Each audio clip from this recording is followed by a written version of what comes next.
Uno de los elementos más característicos de Halloween es la llamada Jack-o'-lantern, una calabaza vacía y con cara en cuyo interior se coloca una vela.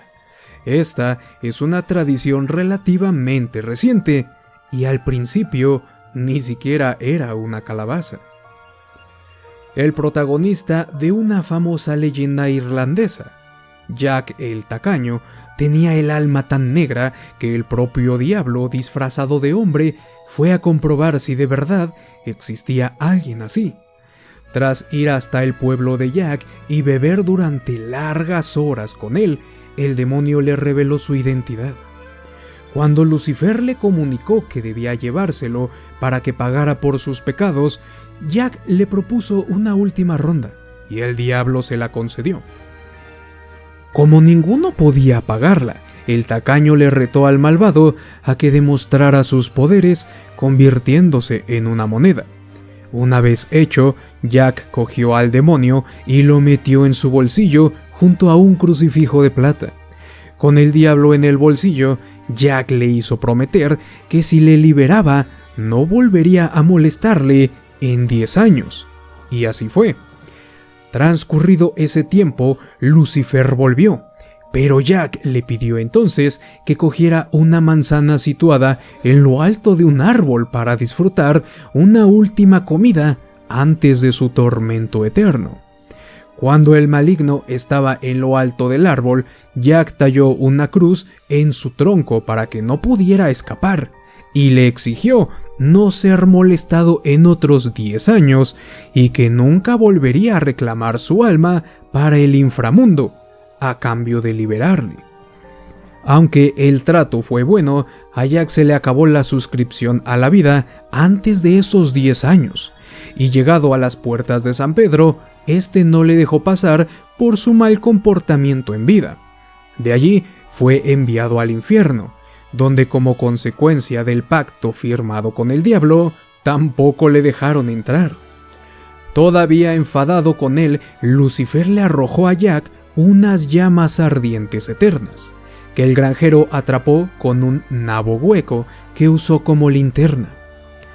Condenado a deambular por los caminos entre los reinos del bien y del mal, y sin más luz que su linterna, Jack el Tacaño empezó a ser conocido como Jack el de la linterna, en inglés Jack of the Lantern, y después se abrevió a Jack-o'-lantern.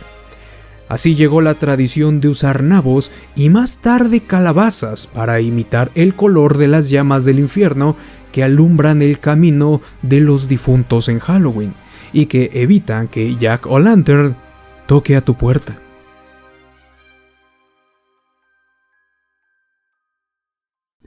Así empezó en Irlanda y en menor medida en Gran Bretaña. La tradición de las Jack-o'-lanterns o linternas fabricadas con nabos que se colocaban para adornar las casas en la vigilia de Todos los Santos, que es lo que originalmente significa Halloween, una contracción de All Hallows Eve. La hortaliza con una cara grabada simboliza al protagonista del cuento, Jack-o'-lantern, quien con su astucia había mantenido lejos de él al mismísimo diablo.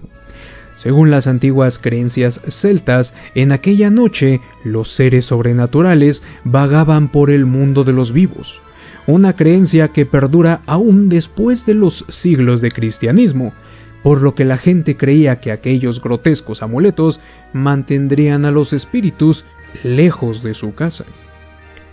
La tradición fue llevada a Estados Unidos por los emigrantes irlandeses, que, después del siglo XIX, se instalaron en Estados Unidos en grandes números. Allí se mezcló con una costumbre local. Los niños vaciaban las calabazas y abrían agujeros a la altura de los ojos para usarlas como máscaras.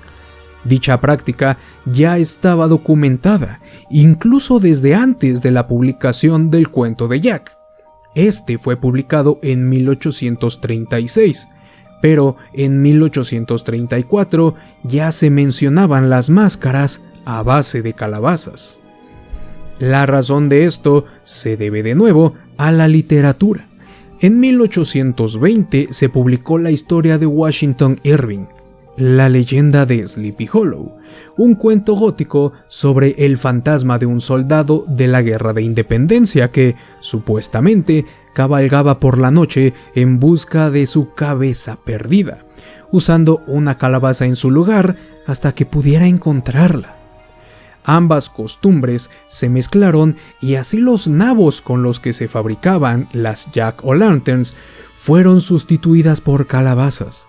La hortaliza es nativa de Norteamérica y ya tenía una gran presencia en la gastronomía del país. De este modo, al vaciarla se aprovechaba el interior para preparar platos típicos a base de calabaza, como pasteles o galletas. Aunque también se siguieron utilizando nabos y otras hortalizas, finalmente fue la calabaza la que perduró en la tradición y que casi 2 siglos después se ha convertido en símbolo de Halloween. Pero dime, ¿ya conocías la historia de Jack el Tacaño y el origen de las calabazas de Halloween?